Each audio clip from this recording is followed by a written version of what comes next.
I got the juice. Still got the juice. Jacina love, and we got Jersey in the building. Yo, Jersey's been in the building. Heavy. But now, it got even heavier. Yo, J-Ness, what it do? Welcome. What's poppin', man?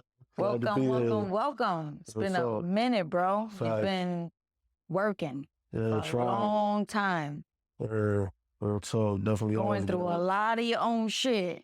Yeah. But let's talk about it. Let's talk about it. I know you took a huge hiatus and what happened to you, and I feel like that's a piece of the story that right now, you know. Oh, yeah, you know, more or less, you know what I'm saying? Like, you know, I had a little situation in 2021 where I dealt with an accident, you know. For those who know, you feel me? I had shot myself, you feel me? A lot of people wouldn't actually be courageous enough to admit that because they're afraid of how it may make them look to the public. But I want the children to know, most importantly, like, you know, for example, you know, and I ain't throwing shots right now, I'm just keeping it real. Like, you see a lot of these tough guy rappers, they be in the video holding that gun to their head, right? But if they slip up and click, they either gonna die or be a vegetable. So I want the children to know, like, what happened to me was a real accident. You know what I'm saying? It's not something to make fun of. It's something that can happen to anybody if you're not being careful with a firearm, you know what I'm saying? And after that, more or less, you know, I got a chemical imbalance from that situation. I believe it was trauma, you know what I'm saying? A little PTSD, you feel me? I had to go sit down at a mental facility, you know what I'm saying? Unfortunately, I've had to do that more than once in my life, but at the same time, it actually made me be less judgmental with people dealing with mental illness, you know what I'm saying? Because that's something that goes on, you know, I don't want to just say in our community, I'm going to say in the world, you feel me what I'm saying? That's something that goes on a lot. And, Totally. you know, a lot of people, they tend to shy away from it, or I think sometimes even people try to use it for a sympathy factor when they may not even be really going through what people like me have been through, you know what I'm saying? But outside of that, you know, on a more positive tip, you feel me, I came back on the scene, you know, just been running around trying to get on as many platforms as I can. You know, recently I've been dropping music here and there, like mostly like mixtape material. I got a mixtape coming out called New Jersey Massacre, hosted by my man DJ Smooth Montana. Let's get it. And I got a bunch of artists that I've worked with, you know, from Jersey, you know what I'm saying? Like I've worked with a lot of people from Jersey, and basically I had planned to put this mixtape out around 2017-ish, you know what I'm saying? But I wasn't able to get it completed at that time, but I still had all the freestyles. All the tracks are like early 90s, early 2000s instrumentals, you know what I'm saying? Because I wanted to bring that vibe back to like from the era that I came up in. So I got a lot of the homies from, I'm talking about from Newark, Plainfield, Jersey City, Elizabeth, New Brunswick, like the list goes on, you know what I'm saying? I love that. I love that you're always putting on for Jersey. You know what I'm saying? You're always bringing it up. Now they getting the shine. Now we're hearing more of it, but it's been popping in Jersey. They've been doing the club beats. They've been doing, you know, y'all been getting into that. How is it transitioning? Like doing music at the time he was doing music, taking the hiatus, now coming back and picking up on this faster pace type of thing? Do you feel any type of pressure? Or it's about music? It's a lot of pressure, to be honest with you, and it's funny that you said that because my last album is called Ain't No Pressure, and I titled it that because it has two meanings. It's actually a lot of pressure, but you never let people see you sweat, you know what I'm saying? So you have to kind of perform as if there is no pressure when really there's a lot. And I would say for me, yeah, it was, because I'm not gonna lie, like people don't like to admit it, but like social media is fucking nerve-wracking, pardon my language. You know what I'm saying? Like, it's mad nerve-wracking. So that's a perfect way to put it. Like, when I was off the hiatus for a little bit, you know what I'm saying, I would just really, because I'm going to be honest, I'm an Instagram person. I like the gram. Twitter is all right. Twitter cool. You know what I mean? It was, but I feel like it kind of faded out. But, like, Instagram is the shit because I see people doing things that inspire me, you know what I'm saying? Like, whether I see somebody, whether it be you doing a dope interview with a big artist, whether it be an artist that I fuck with that I listen to and I see them, like, climbing up and up, like from me listening to them at a time where they weren't as famous, like things like that. That's what I like. Facebook, I don't want to diss Facebook, but I ain't gonna lie, when I get on Facebook, I just get on tangents, and I feel like 90% of the time, people love to debate with me more than they want to congratulate me on like positive shit. And I'm like, damn, like Facebook is really like that. The tangent thing, I see all of that and hear all of that. It's very right with it's the devil for real. That shit is the devil. But at the same time, like that was the only thing that was a little nerve-wracking, that I had to get back into the space where you gotta promote yourself to people, and it's like I'm coming from a space where it's like, all right, it's a lot of local talent where I'm from, and we're a little older now, you know what I'm saying? So with that being said, people still support it, but they're going to be way more critical because it's like, oh, well, you know, you're in your early 30s and you're still rapping, it's in the third. It's like, not that they even let that shit bother me, but at the same time, I'm not going to front like these websites like a Facebook. I would have to say like 90% of my bigger following. It's people that I really know from where I grew up at and shit like that.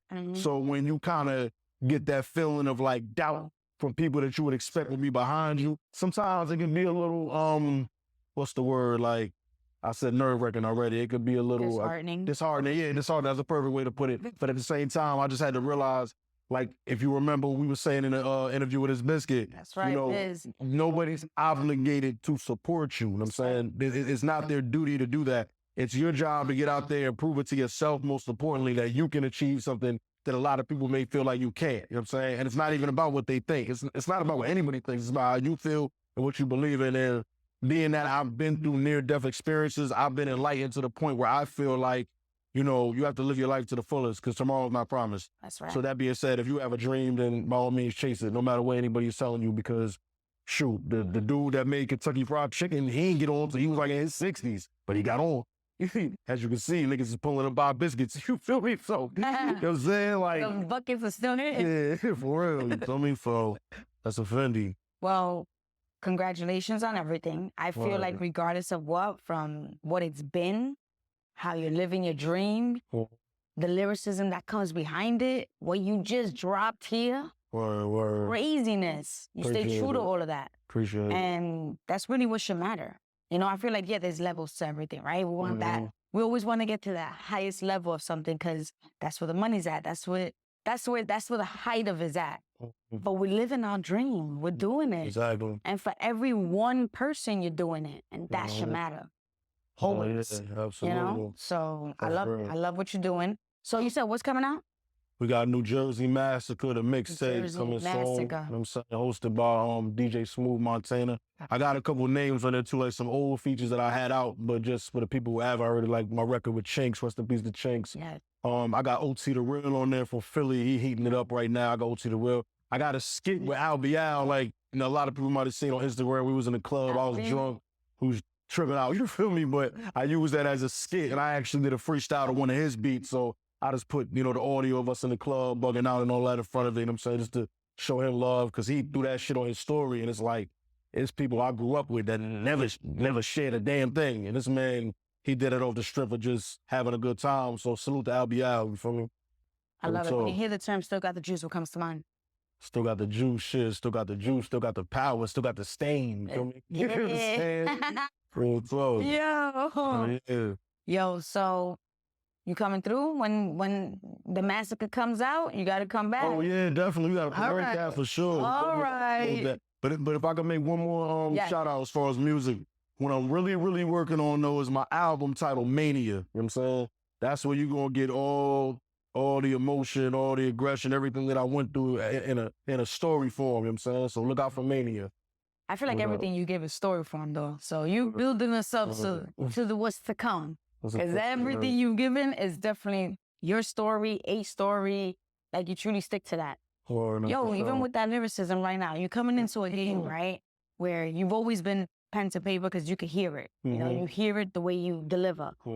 Right now, do you feel pressure in having to just drop something that you just go into the studio and they're like, yo, just lay it down, just go into the studio and get behind the mic? You mean in terms of like a particular type of song? No, just in general rapping. So you always stick to your pen and paper? Oh, you know, I'll keep it real with you. Like lately, you feel me? I've been going through it. I ain't been able to get to the studio but till now, you feel me? Because I done got some bread and it came in. But before that, I was recording freestyles on my phone.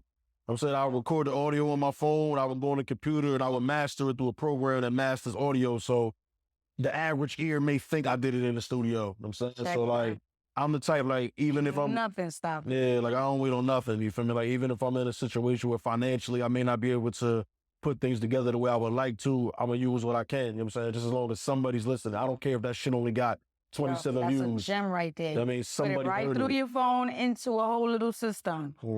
Yo, J-Ness, we thank you. No, for sure. Jersey in the building. We'll definitely see you soon. You know this shit, Plainfield, P-Way, he out here, you heard? Yo, before we go, I gotta give a shout out to Born Fly. You see the sweatsuit today? Born Fly, thank you for looking out. Still got the juice. J-Ness.